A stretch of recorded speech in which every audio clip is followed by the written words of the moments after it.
जय हिंद प्यारे साथियों, मैं रवनीत कुमार आज आप लोग के बीच एक चर्चित मुद्दा लेकर आ रहा हूं जिसका नाम है क्या अरावली कटेगी या बचेगी। तो सबसे पहले जानेंगे कि अरावली है क्या। अरावली है क्या, इसे क्यों काटा जा रहा है, ये रोक सकता है कि नहीं। हम लोग तो उतना बड़ा कद के आदमी है नहीं, लेकिन अगर छोटा छोटा एक कहते हैं ना बूंदे बूंदे तालाब, अगर हम लोग चाहेंगे तो मुद्दा बनाकर उसे बड़ा मुद्दा बना सकते हैं ताकि कुछ इफेक्ट पड़ सके, कुछ ही इफेक्ट पड़ सकते इसके, इसलिए एक वीडियो बनाना पड़ रहा है। तो ज़्यादातर मैंने साइंस का वीडियो बनाता था साइंस, लेकिन आज मैं एक ज्योग्राफी का बना रहा हूँ ताकि ज्योग्राफी पर ही हम लोग टिके हैं। जो आज की सरकार है, सुप्रीम कोर्ट है, वो प्रकृति से छेड़छाड़ कर रहा है और जानता है कि जो उत्तराखंड वाला हाल होगा, प्रकृति से छेड़छाड़ करता है। प्रकृति सबसे बड़ा जो छेड़छाड़ करता है वो बहुत बड़ा नुकसान पहुंचाता है हम लोग को। तो हमें बचाना चाहिए, कहीं भी हो आप लोग प्रकृति की छेड़छाड़ ना करें। तो इसी के लिए हम जानेंगे अरावली है क्या। तो सबसे पहले जानेंगे अरावली है क्या।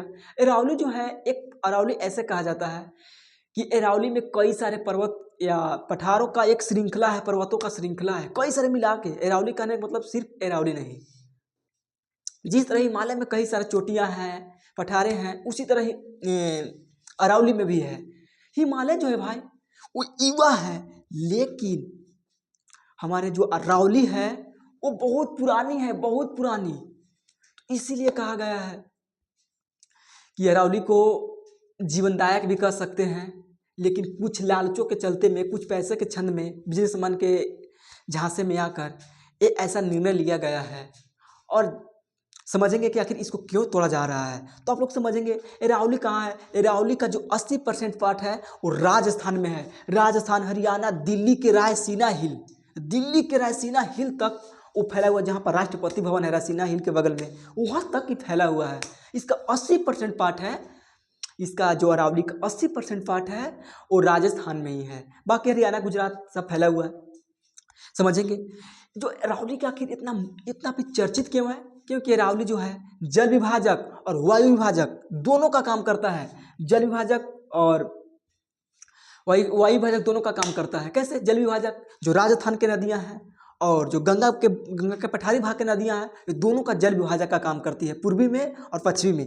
यहाँ समझने हैं वायु विभाजक कैसे काम करता है। जलवायु, जलवायु विभाजक, वायु नहीं जलवायु, मतलब हम जानते हैं कि इंडिया के लॉन्गेस्ट डिजर्ट है वो थार है। सहारा विश्व का है छोटू, सहारा विश्व का है, जो पता नहीं है, लेकिन जो थार है वो राजस्थान में ही है।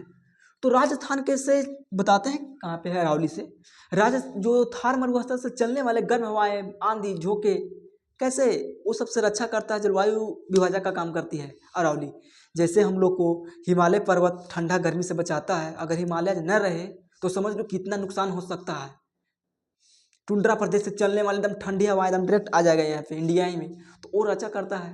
पर्वत समझ सकते हैं, पहाड़ हमारे एक तरह से एकदम पेरेंट्स माना जा सकता है, जिस तरह गर्जीवन खंबा होता है उस तरह। तो हम लोग यही मिलकर करेंगे कि इस वीडियो को ज़्यादा से ज़्यादातर शेयर कीजिए ताकि और लोगों तक पहुँचे। अरावली है क्या, आखिर इसका क्या काम क्या करती थी, समझ गए। जल विभाजक और वायु विभाजक का काम करती थी, और न रहेगा तो क्या नुकसान होगा, क्या क्या इफेक्ट आएगा हम लोग पे, वो जानेंगे। ठीक है, समझिए कहाँ तक फैला है इसे। 80% राजस्थान में है, लेकिन हरियाणा, दिल्ली के लेके रायसीना हिल, रायसीना हिल समझ रहे हैं, रायसीना हिल है जो राष्ट्रपति भवन के बगल में है, वहाँ तक फैला हुआ है अरावली। कहने मतलब यहाँ पूरा अरावली का एकदम रेंज है। अरावली रेंज में बहुत सारे पहाड़ है, यहाँ पहाड़ है, यहाँ से कोई भी ऊंचा है कोई नीचा है। यही तो साइड देकर, हाइट देकर ये निर्णय लिया गया है। वो बताएंगे अरावली है कहाँ पे, समझ गए। दूसरा बात है क्या कि जो अरावली के पूर्वी भाग है उपजाऊ जमीन है। अरावली के पूर्वी भाग है वो उपजाऊ जमीन है, पश्चिमी भाग जो अनउपजाऊ है, वहाँ पे उतना नहीं उग पाता, लेकिन पूर्वी भाग है उपजाऊ है। ठीक है, उसके बाद यहाँ पे जंगल भी है, पहाड़ कटेगा तो पहाड़ पर जंगल भी है, वो भी नुकसान है, बहुत सारा नुकसान है। समझेंगे आखिर क्या है, समझ गए। यहाँ पे ये भी बता दे रहे हैं जो अरावली पर्वत श्रृंखला के सबसे बड़ी शिखर है, जो गुरु शिखर है। क्या है गुरु शिखर? वो माउंट आबू के नज़दीक स्थित है, यानी कि अरबुद्दा पहाड़ी के निकट बोल सकते हैं। जो गुरु शिखर है माउंट आबू पहाड़िया के नज़दीक है, स्थित है। वो किस पहाड़ी पर है? अरबुद्दा पहाड़ी पर स्थित है गुरु शिखर, जिसकी लंबाई 1722 मीटर है, वो अरावली की रेंज में ही है। तो समझेंगे अरावली है क्या। अब मैप लाते हैं, पॉलिटिकल मैप इंडिया का, समझेंगे।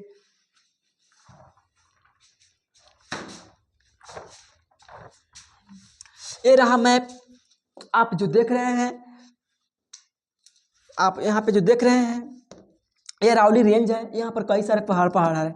इस तरह थार मरुस्थल है, समझ रहे हैं, ये सब थार मरुस्थल है। ये सब क्या है? थार मरुस्थल। ये साइड से आने वाली हवाओं के ये सभी पहाड़ियाँ रोकती है, बालू के टीले को रोकती है, क्योंकि मरुस्थल में बालू ही नहीं रहेगा भाई। वहाँ से आने वाले सारे गर्म हवाओं को, क्योंकि बालू बहुत जल्दी गर्म होता है, उतना जल्दी ठंडा होता है, तो आने वाले जलवायु विभाजक का भी काम करती है, जल विभाजक का भी काम करती है। इसके पूर्वी भाग है जो उपजाऊ है, पश्चिमी भाग अनुपजाऊ है। तो यहाँ से लेकर राजस्थान से लेकर हरियाणा, दिल्ली के रायसीना हिल झील तक ये सब है, सो क्या है? रेंज है, बहुत बड़ा है, समझ रहे हैं। यहाँ से लेकर पूरा 80% केवल राजस्थान में है। तो यहाँ पर है, समझ रहे हैं, ये अरावली के पार्ट है, अरावली रेंज है। अगर मान लिया जाए कि अगर कट जाएगा तो इधर से आने वाली गर्म हवाएं एकदम सीधे आकर हिमालय पर अटैक करेगी। इधर हिमालय का पार्ट हिमालय पर अटैक करेगी, और हिमालय जो 71-90% ग्लेशियर है, अगर वो पिघलेगा तो सारा दुनिया ही डूब जाएगा। इतना पानी है वो बर्फ में जमा हुआ है, दुनिया कह सकते हैं पूरा बहुत सारा नुकसान हो सकता है अगर यहाँ पे कट जाएगा तो। और बालू का कटोरा बन जाएगा दिल्ली, बालू ही बालू, गाड़ी चला रहे हैं तो बालू, समझ रहे ना। आखिर ऐसा निर्णय क्यों लिया गया? सरकार को मानना है तो समझ गए। इसमें एक सबसे बड़ा जो गुरु शिखर है, सबसे बड़ा चोटी, वो 1722 मीटर है, वही माउंट आबू के नज़दीक है, माउंट आबू के नज़दीक है, जो अरबुद्दा पहाड़ियों पर निकट है, समझ गए। ये तो समझ गए, ठीक है, कोई दिक्कत नहीं है। लेकिन आखिर इसका निर्णय क्या लिया गया? निर्णय क्यों लिया गया? कि निर्णय इसलिए लिया गया कि सुप्रीम कोर्ट का मानना है कि जिन पहाड़ियों को अगर 100 मीटर से ऊंचा नहीं है, वो उसके रेंज में नहीं रखा जाएगा। जैसे में कह दिया जाएगा कि एक परिवार में 10 गो परिवार है, अगर उसमें से जो अगर लंबा, अगर 100 मीटर लंबा है, वही परिवार का हिस्सा है। जो नटघूरन है वो नहीं हिस्सा है, उसको तोड़ दिया जाएगा, उसको भगा दिया जाएगा। यही सरकार का निर्णय है कि जो अरावली रेंज में जितना भी पहाड़ियां हैं, जिनकी हाइट अगर 100 मीटर से ऊंचा है, 100 मीटर से अधिक है, वो है उसका रेंज में। लेकिन जिसका अगर 99.99 है वो नहीं है, 97 है वो नहीं है, 98 है वो नहीं है।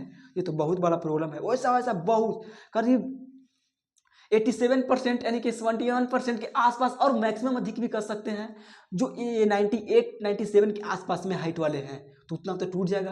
ये टूटेगा तो गिट्टी बनेगा, तो बिजनेसमैन वाला का लाभ होगा, वो अपना कंपनी लगाएगा, सेल्समैन लगाएगा, उन लोग का लाभ होगा। लेकिन भुगतना पड़ेगा आम लोग को, हम लोग को भुगतना पड़ेगा, क्योंकि जब आएगा उधर से गर्म हवाएं, बिहार, उत्तर प्रदेश सबको ले झेलेगा।